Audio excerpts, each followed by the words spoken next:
The clock on the wall read 2:17 a.m. Chicago's County General Hospital never slept. But tonight, the emergency room felt heavier than usual.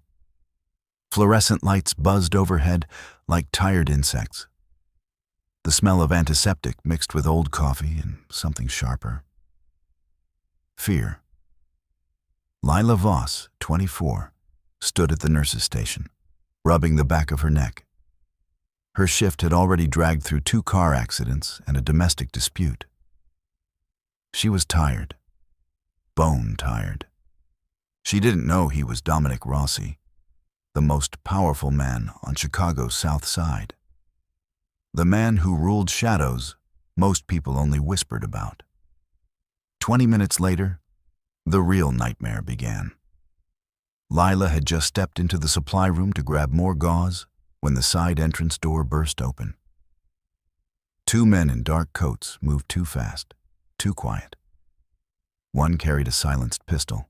They weren't here for treatment. The first bullet shattered a glass cabinet inches from her head. Lila pushed herself up slowly, back against the wall. Her voice cracked. Who are you?" Dominic took one careful step closer, as if approaching a wounded animal. "My name is Dominic Rossi." He paused, letting the name settle. "And those men, they came for you. Because you helped me." Lila's knees felt weak. She wanted to run. She wanted to scream. But something in his voice, calm, low, deadly serious, held her in place. He extended his good hand. Not demanding. Offering. "Now, you are part of my family." This story is about how one act of kindness can drag an ordinary person into darkness, but also how that same darkness might bring the strongest protector you'll ever meet. And sometimes, the person who saves your life is the one who needs saving the most. The rain had just started falling when they moved her. Lila sat in the back of a black SUV with tinted windows, her hands folded tightly in her lap. She still wore her blood-stained scrubs. No one had given her time to change. Dominic's men had come for her less than an hour after the shooting. "For your safety," they said. But their eyes told a different story. This wasn't a request. The city lights blurred past the glass. Chicago looked colder tonight, farther away, as if she had already crossed an invisible line she could never step back over. They brought her to a quiet apartment building on the edge of the South Side. Not luxurious, not flashy, just secure. Thick doors, no windows facing the street. A place that felt more like a cage than a shelter. When the door closed behind her with a heavy click, Lila finally let out the breath she had been holding since the supply room. She was alone. For the first few hours, she paced the small living room like a trapped animal. Every creak in the floor made her flinch. Every shadow outside the curtain sent her heart racing. She kept seeing the barrel of that silenced pistol, kept hearing the glass shattering inches from her face. This wasn't her life. She was supposed to be stitching wounds and comforting scared families, not hiding from men who wanted her dead for doing her job. The next morning, the reality of Dominic's world began to sink in. A large envelope had been left on the kitchen counter.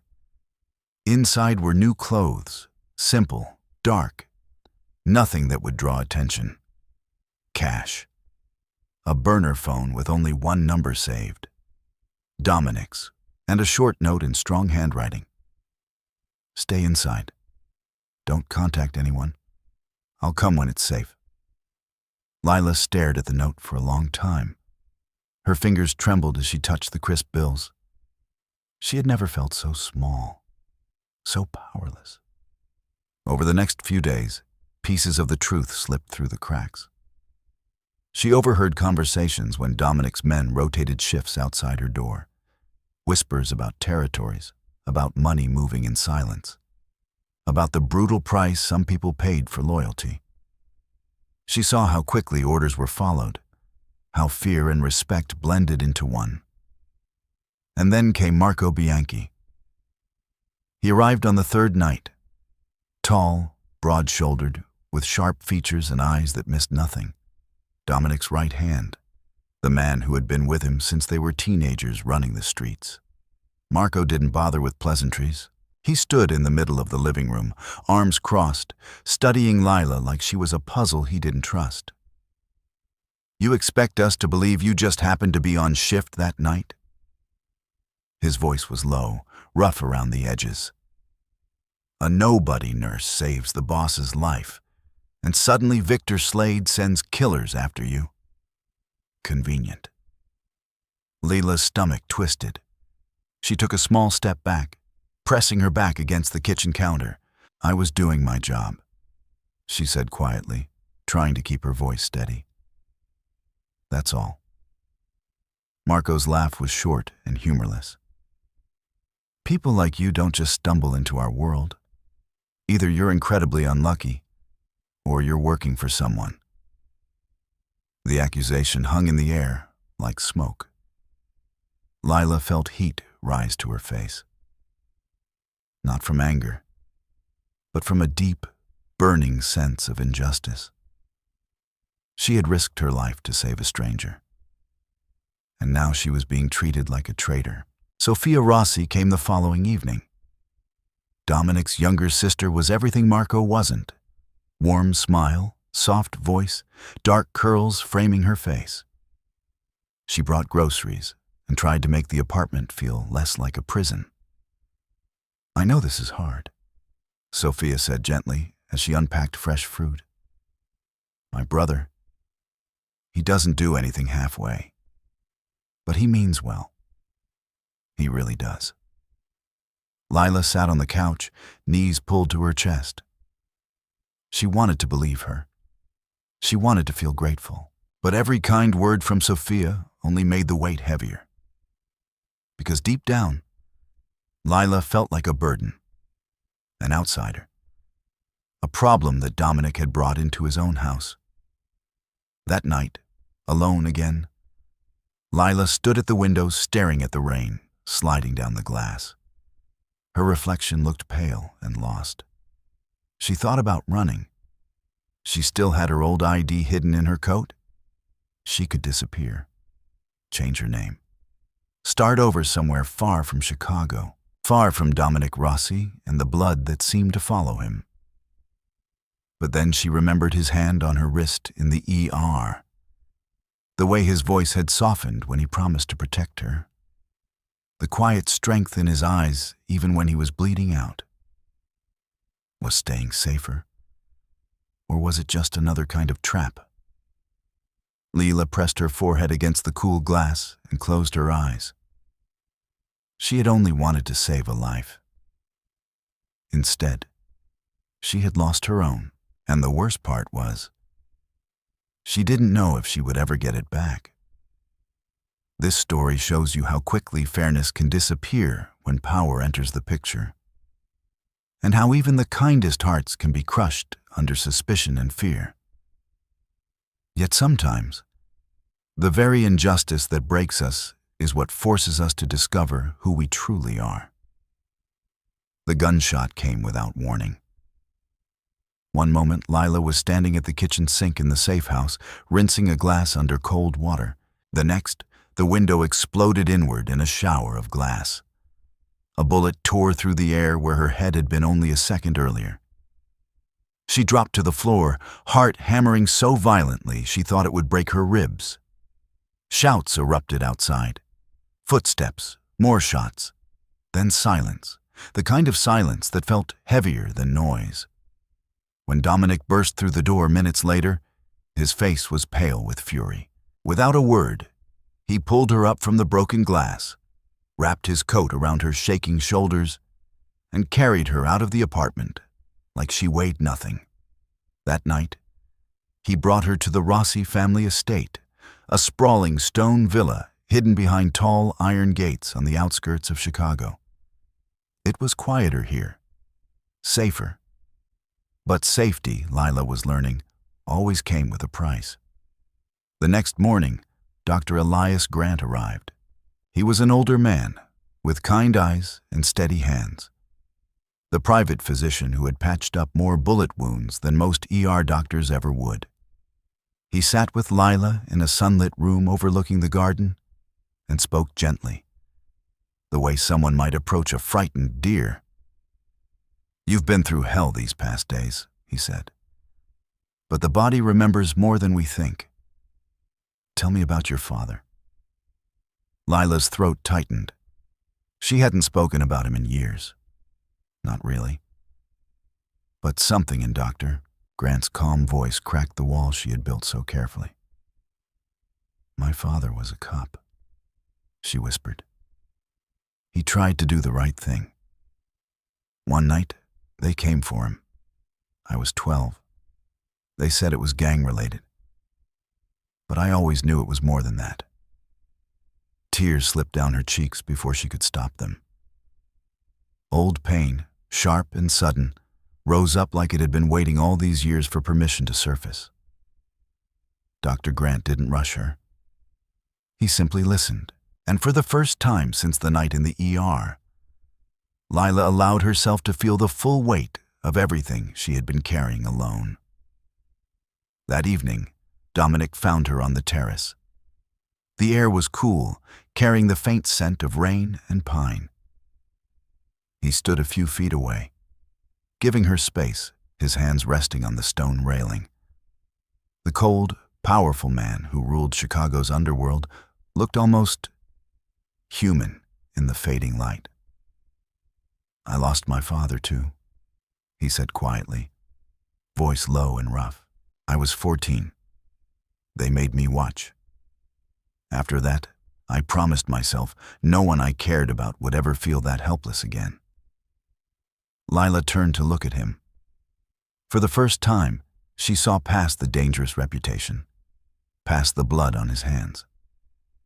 She saw a boy who had been forced to grow up too fast, a man still carrying scars he never showed the world. They began talking late into the night. Not about business, not about Victor Slade, but about trust, about how hard it was to believe someone wouldn't eventually hurt you. About forgiveness, not for others, but for themselves. "You don't have to carry this alone anymore," Dominic told her one night, his voice barely above a whisper as they sat across from each other in the dimly lit library. "Not if you don't want to." Lila wanted to believe him. God, she wanted to. But fear had deep roots. 3 nights later, the pressure became too much. She packed a small bag in the early hours before dawn, just enough to disappear. Her hands shook as she zipped it closed. She couldn't keep doing this. Hiding, doubting, wondering if her presence would get Dominic killed. She had already lost her father to this world. She couldn't bear being the reason another man died. She was halfway down the long hallway when she heard his footsteps. Dominic appeared at the end of the corridor, barefoot, wearing only a dark t-shirt and sweatpants. His hair was messy from sleep. For once, he didn't look like the untouchable Mafia boss. He looked like a man who had been afraid she would leave. "Lila?" His voice stopped her cold. She turned slowly, bag slipping from her shoulder onto the floor. Tears burned in her eyes. "I can't stay," she said, voice breaking. "If I'm here, I'll only bring more danger to you, to your family. I've already caused enough." Dominic took a step closer, then another, until he stood right in front of her. He didn't grab her. He didn't raise his voice. Instead, he slowly lowered himself onto one knee, right there in the hallway, looking up at her, not down, so that for the first time, she was the one standing taller. His dark eyes held hers, steady and raw. "I've spent my whole life building walls so no one could touch me," he said quietly. "But you walked straight through them the night you saved my life. I'm not asking you to stay because I need to protect you. I'm asking you to stay because I'm tired of being alone in this fight." Lila's breath caught. She looked down at this powerful, dangerous man kneeling before her, not in weakness, but in honesty. Something inside her chest cracked open. She didn't run, not that night. This story reminds us that family isn't only made of blood. Sometimes it's built from the quiet choice to stay, even when every part of you wants to run. Fan bon, ku lat, su that jiao jon, va lua chong ku kan. The storm hit Chicago hard that week. Rain lashed against the tall windows of the Rossi estate like angry fists. Thunder rolled low in the distance, shaking the old stone walls. Inside the library, the fire crackled softly, but it did little to warm the chill that had settled deep in Lila's bones. She had been avoiding Dominic for 2 days, ever since Marco Bianchi returned from a late-night meeting with a quiet, deadly look on his face. Marco had pulled Dominic aside first. Their voices were low, urgent, but Lila had caught fragments, enough to make her blood run cold.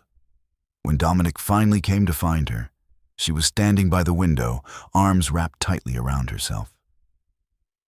"Lila," he said gently. She turned slowly. Her eyes were red from sleepless nights. "Tell me the truth," she whispered. "All of it." Dominic hesitated.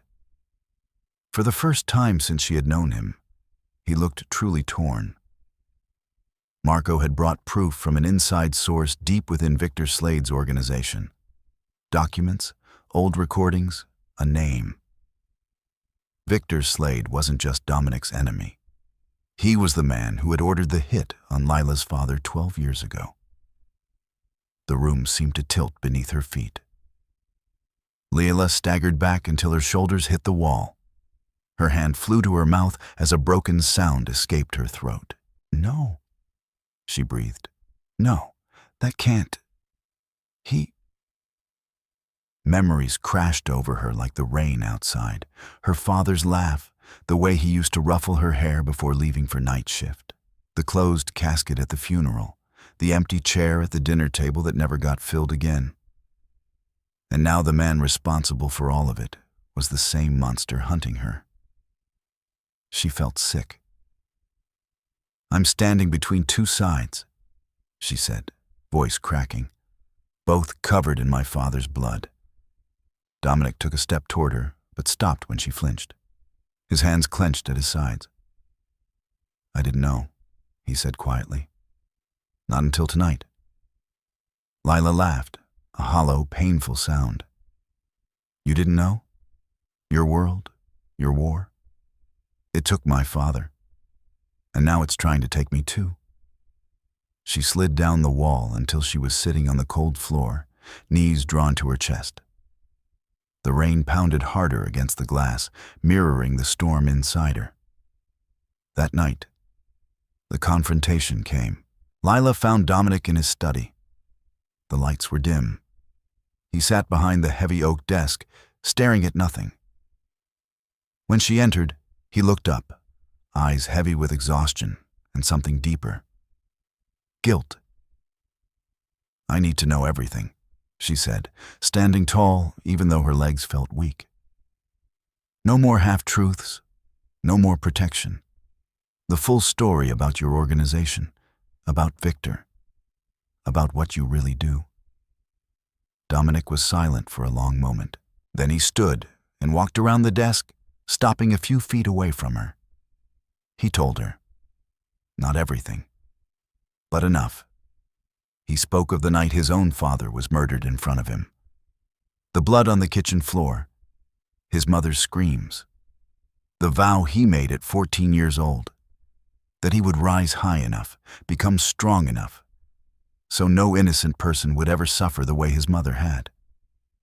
"I built this life to protect what's left of my family," he said, voice rough with old pain. "But somewhere along the way, I became the very thing I hated, the monster in the dark." Lila listened, tears streaming silently down her face.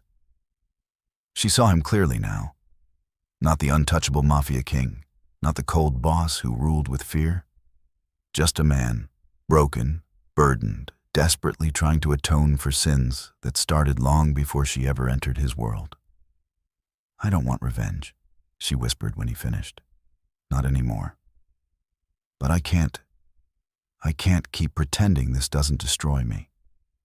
Dominic's eyes darkened with conflict. He had a choice to make.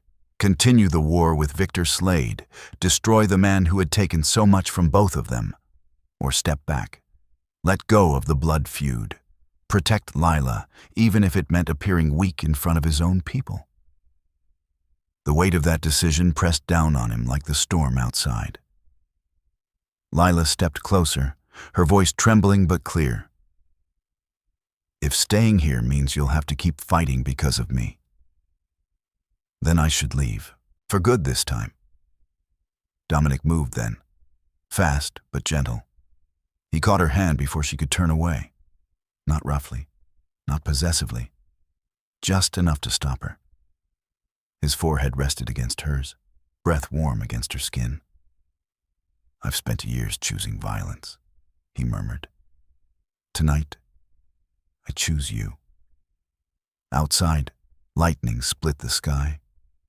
Inside, something fragile and new began to take root between them.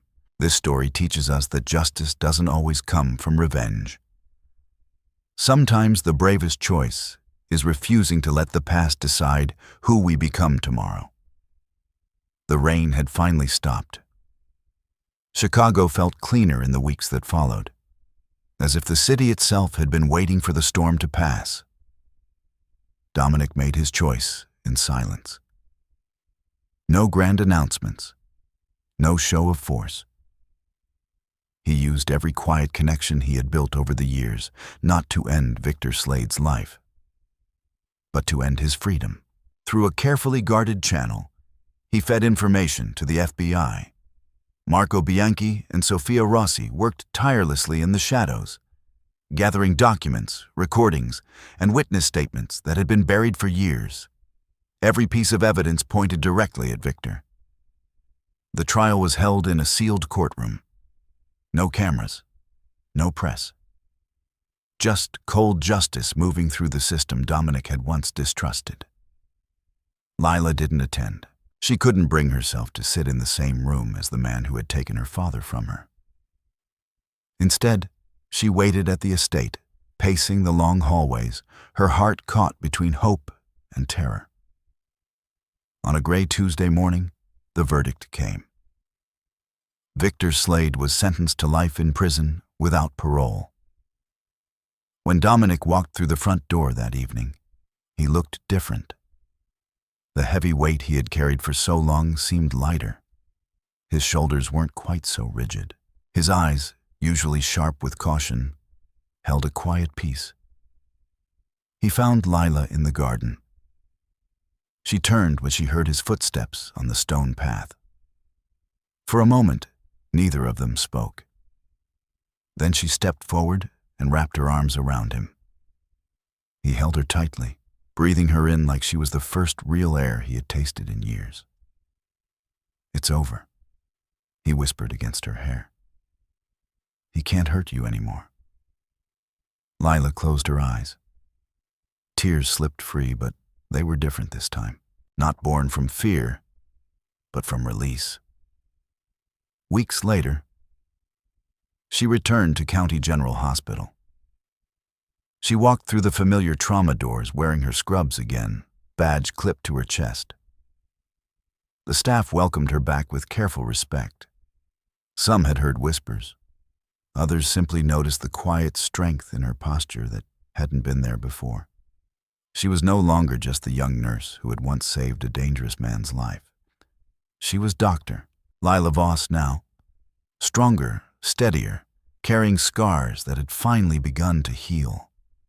One quiet evening, long after visiting hours, Dominic came to the hospital. He wasn't dressed as the powerful Mafia boss tonight. No expensive suit, no armed men waiting outside. Just a simple dark jacket, jeans, and the tired but hopeful look of a man who had chosen a different path. He found her in the small staff lounge, finishing charts under the soft glow of a desk lamp. Lila looked up. Her breath caught when she saw him. Dominic crossed the room slowly and stopped a few feet away. Then, without a word, he lowered himself onto one knee in front of her chair, just like the night in the hallway. "Lila," he said, voice low and steady, "I don't want to build my future on fear anymore.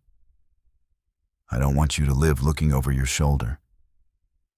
I want to give you a life where you can breathe freely, if you'll let me stand beside you." He reached out and gently took her hand. "I'm not asking you to stay because I can protect you. I'm asking because I love the woman who saved my life that night, and the woman who's saving me every day since." Lila looked down at him. Her heart swelled with emotions she had never allowed herself to fully feel before: courage, tenderness, and a deep, quiet certainty. She had spent so long being pulled into other people's worlds. Tonight, she chose her own. "Yes," she whispered, her voice thick with feeling. "Not because you saved me, but because I choose you. Because I'm no longer afraid to choose." Dominic rose slowly. He cupped her face with both hands and kissed her, soft, reverent, full of every unsaid promise between them. The final scene unfolded weeks later in the small kitchen of the Rossi estate. It was late. The house was quiet. Only the warm glow of a single pendant light illuminated the space. Lila stood at the counter, measuring coffee grounds. Dominic leaned against the doorway, watching her with soft eyes. He stepped forward, took the scoop from her hand, and set it down gently. Together, they moved in comfortable silence, his arm brushing hers as he filled the kettle, her shoulder resting lightly against his chest while they waited for the water to boil. When the coffee was ready, they sat side by side at the wooden island, two steaming mugs between them. Lila looked at him over the rim of her cup. "We both have wounds," she said quietly. "Some old, some new. But I don't want to carry them alone anymore." Dominic reached across the counter and took her hand, threading his fingers through hers. "Then we'll heal them together," he murmured. "One morning at a time. One night at a time." Outside the window, the city lights of Chicago twinkled in the distance. The darkness that had once threatened to swallow them both now felt distant. Something they had walked through and left behind. In that small, warm kitchen, two broken souls had found their way to light. Not because one had saved the other, but because they had chosen to walk toward healing, side by side. This story reminds us that true love is never about possession or control. It is about finding someone willing to face the darkness with you. And together, discovering the light you both deserve. Finally, let me send my deep thanks to you. Thank you for listening. If this story has touched your heart, I invite you to stay with us to discover more true tales of the Wild West. Stories that honor resilience, tenderness, and the spirit that God placed in those who blazed the trail. Subscribe, share. Leave your thoughts in the comments, and join us once again to journey across this untamed land. Thank you. Aviso Legal/Disclaimer. These stories are crafted purely for entertainment and may contain imaginative additions or dramatic interpretations inspired by old frontier eras. We use AI-based resources, voice, imagery, and drafting as part of our creative process. But every final detail is carefully reviewed and shaped by human effort to preserve emotional depth and authenticity. We strictly follow YouTube's rules regarding AI-generated content and refrain from deepfakes, altered identities, or misleading representations. All images, sounds, and related materials are lawfully obtained. Please do not reuse, modify, or distribute any portion of this content without written permission. Thank you for valuing creativity, respect, and original work.